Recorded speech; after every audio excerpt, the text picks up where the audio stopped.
Yeah, there's no Uh, prodigal son type of ending to this one. yeah. I thought maybe I was thinking about the father as a character, and he's very different from his son. He's one who always toils for another.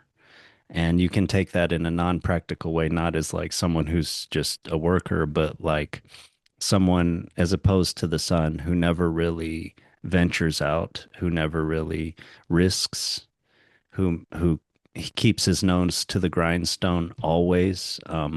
The text says that something like the father, when Hans returns, the father is still like kind of like hard at work for the king or something like that. So maybe there's this idea that and there's probably a Christian notion here, but of like faith over works or something like that, or faith Mm. over law. But yeah, maybe there's this idea that the father has this one way of living, and it's just like I need to work 12 hours a day every day, and just like that's how things are, and he becomes embittered. And yeah, he can't appreciate that he has this maybe slightly whimsical or whatever son, and maybe he's a little lazy, but he doesn't Hans doesn't seem like he's exceptionally lazy. He goes out and he takes initiative. Eventually he suffers. He works. Um, he does things. So it seems like maybe the that's that father's character of just kind of yeah, maybe an embittered kind of person who never really saw the world and kind of yeah, is kind of like small.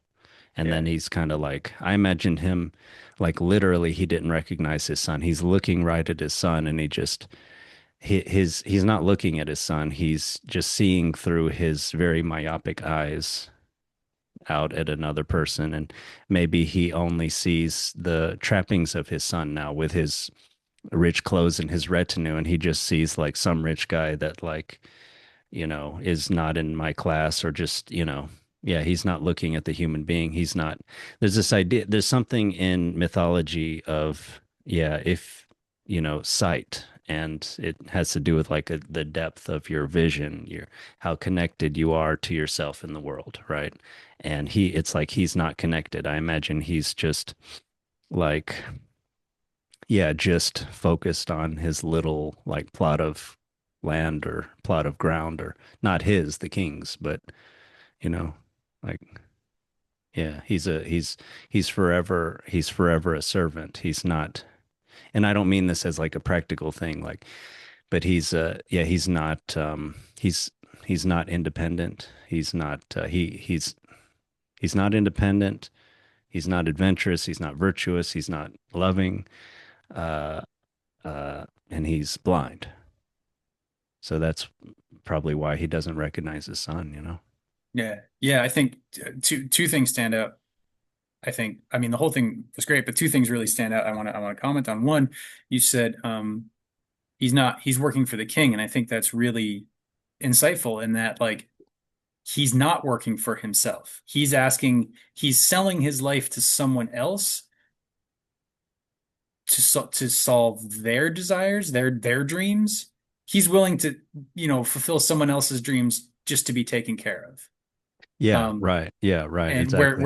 whereas our hero, like, we're not quite sure what his dreams are. He never says, "Oh, he dreamed of being a knight," or he dreamed of whatever, whatever. There's not made clear, but he definitely goes out and like takes up the adventure that is given to him and shows up for it as best as he can. And even when he makes the mistake, he doesn't quit and go back to just, okay, I'm going to work for the king. He carries on.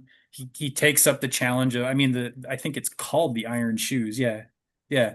Yeah, that's the name. So he takes up the challenge of the iron shoes that are left him, even though Yeah. he's told this is impossible. You're never going to see me again, even if you wear through these. He's like, well, I'm gonna take them and I'm gonna wear through them. And at That's the right. end, he shows them to her, and she's like, oh, you have my shoes. So there's this. It's almost like the That's what I shoes meant. are like a mirror of the ring, where the ring was like her ring, and she gave that to him, and then he misused it. Then instead of having the power of the ring, now he has the Yeah. burden and the responsibility of the shoes. But when Yeah. he shows up to her with the shoes, she's overjoyed that he has remembered her shoes, that he's worn them down as however low he's worn them down, going up and down the mountains in them or whatever. Um, so they become kind of this touchstone of their renewed relationship.